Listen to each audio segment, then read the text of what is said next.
de l'île, du nord-ouest de l'île, mais la zone la plus active va aborder dans les prochaines heures La Réunion. Cette nuit, on a déjà constaté des pluies fortes ces dernières heures, des pluies fortes et durables, ainsi qu'une houle qui s'est accentuée pour atteindre les 5 mètres et qui va continuer, les pluies et la houle vont continuer de se renforcer. Le phénomène le plus significatif pour les prochaines heures, c'est le renforcement du vent. On attend donc un renforcement brutal du vent dans les prochaines heures.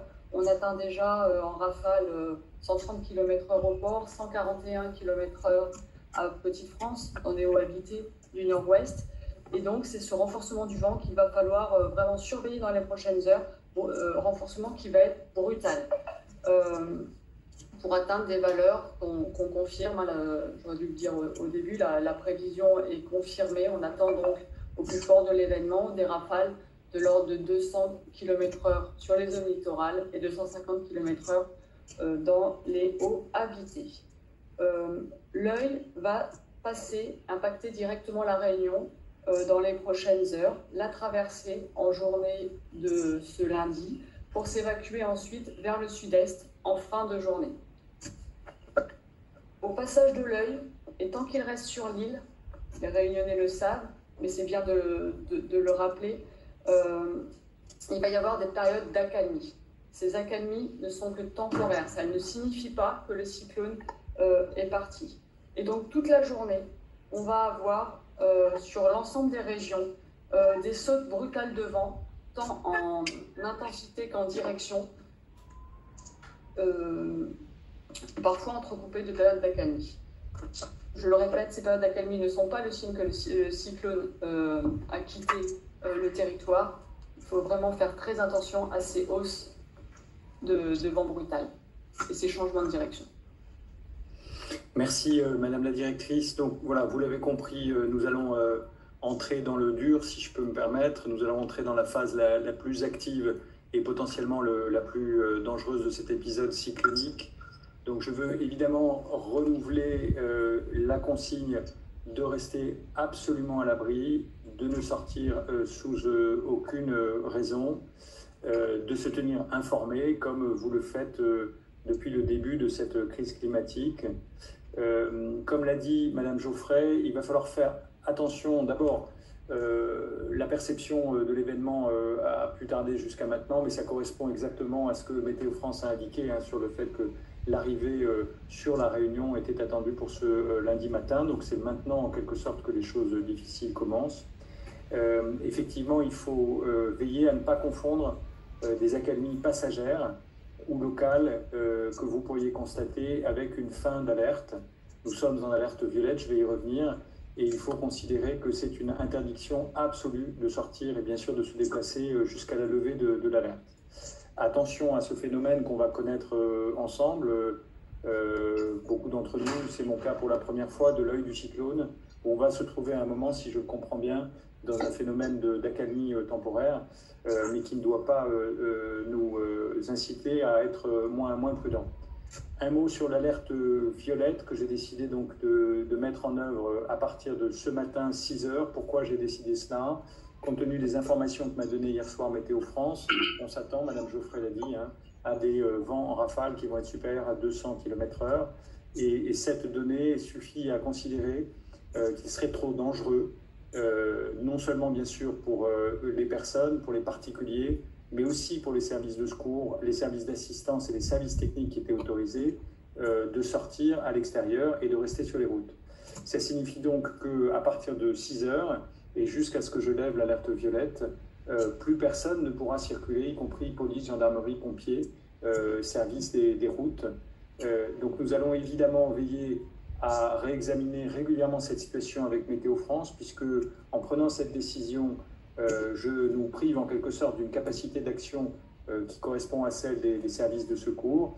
Et le souhait que nous avons, c'est que cette période violette dure le moins longtemps possible. Donc on va surveiller notamment l'impact produit sur le territoire et notamment les conséquences des vents pour pouvoir repasser en alerte rouge, puisque vous l'avez peut-être identifié, mais on ne sortira pas directement de l'alerte violette, on reviendra en alerte rouge avant la fin de l'épisode cyclonique et le passage dans le jour d'après, c'est-à-dire la phase de sauvegarde que nous espérons toujours pour demain matin, mardi matin.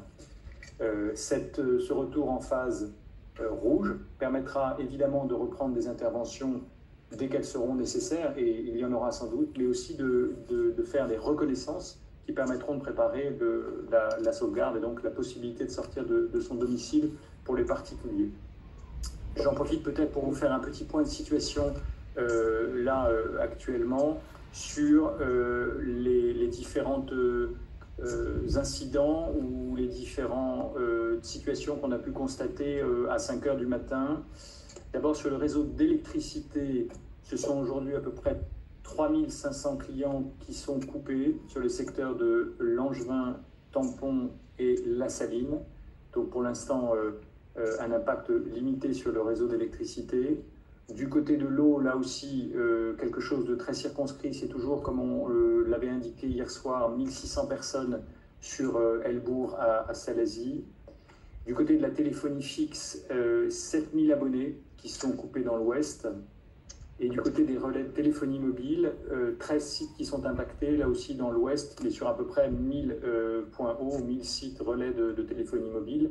Donc c'est vous dire que pour l'instant, et avant l'arrivée du cyclone, directement sur l'île, l'impact sur les réseaux est pour l'instant limité.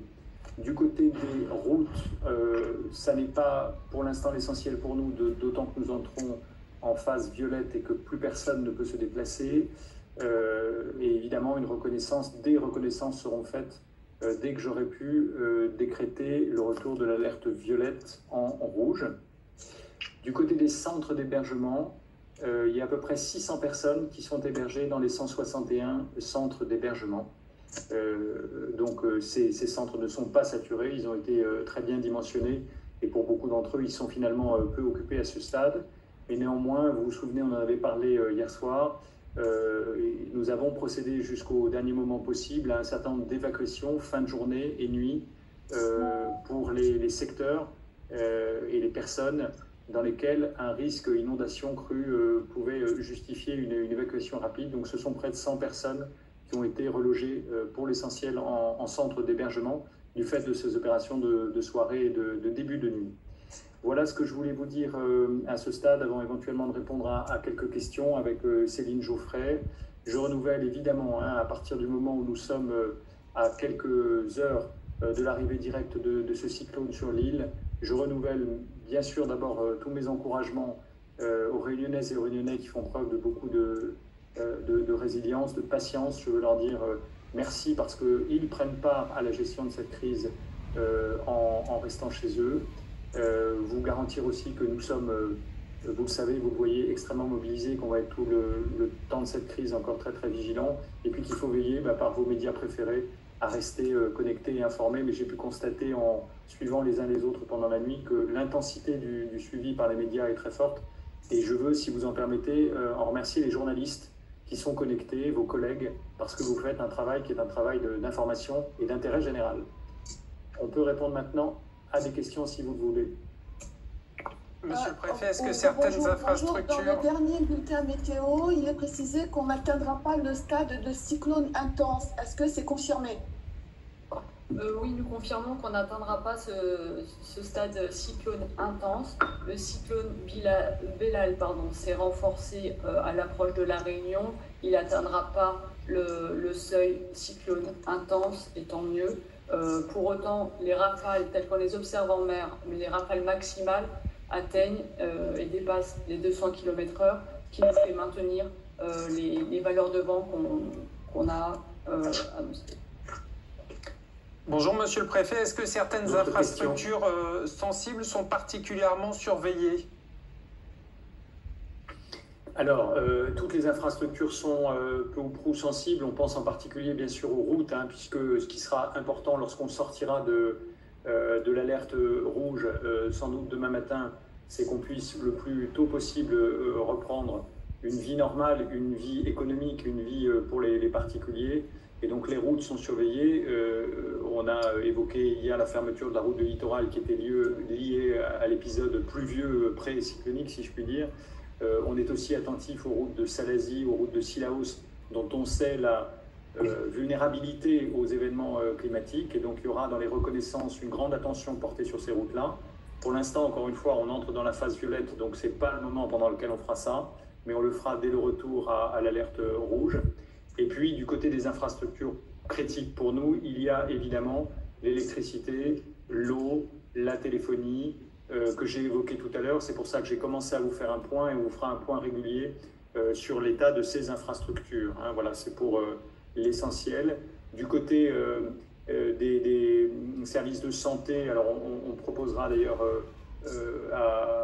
au directeur général de l'ARS ou à son représentant d'être là pour un prochain point, mais les données ne sont pas significatives, il n'y a pas eu à ce stade de perturbation systémique du système de santé. Et enfin, voilà les infrastructures qu'on regarde avec beaucoup d'attention. Les sites Seveso également?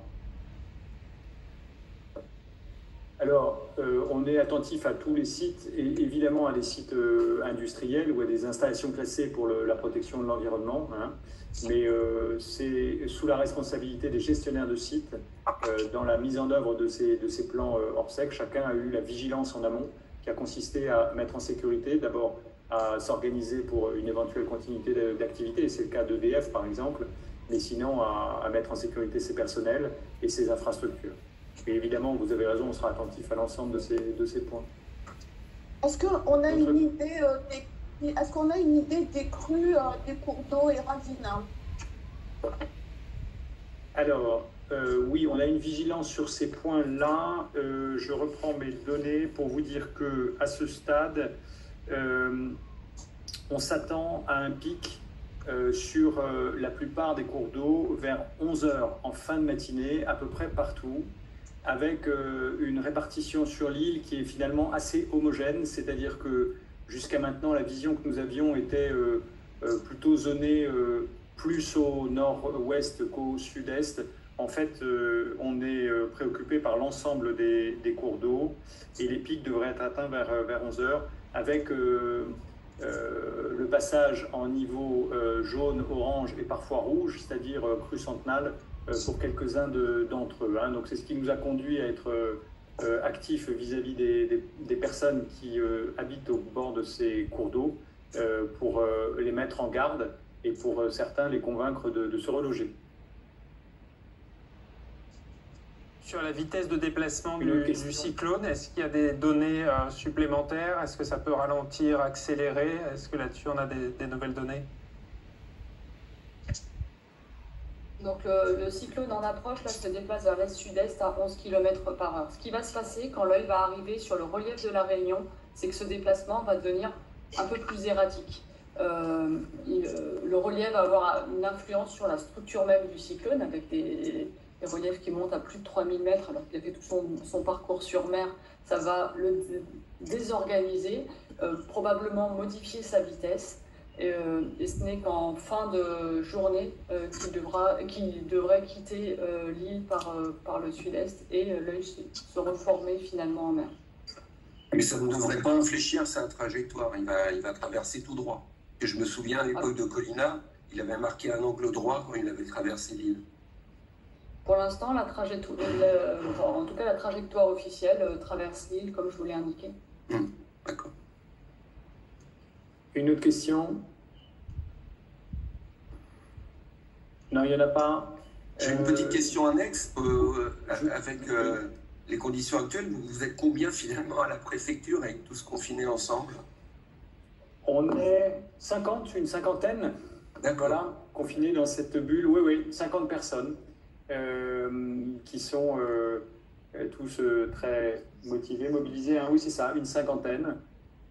Et on s'est organisé pour pouvoir faire une sorte de base vie dans cette grande et belle préfecture qui jusqu'à maintenant résiste bien puisque le cyclone n'est pas encore arrivé. On a bien l'intention que ça dure. Et même si on subit déjà un petit peu la pluie comme vous, comme ceux qui sont à Saint-Denis, voilà, c'est une cinquantaine de personnes. C'est un travail interservice tout à fait intense avec des gens très compétents et très motivés.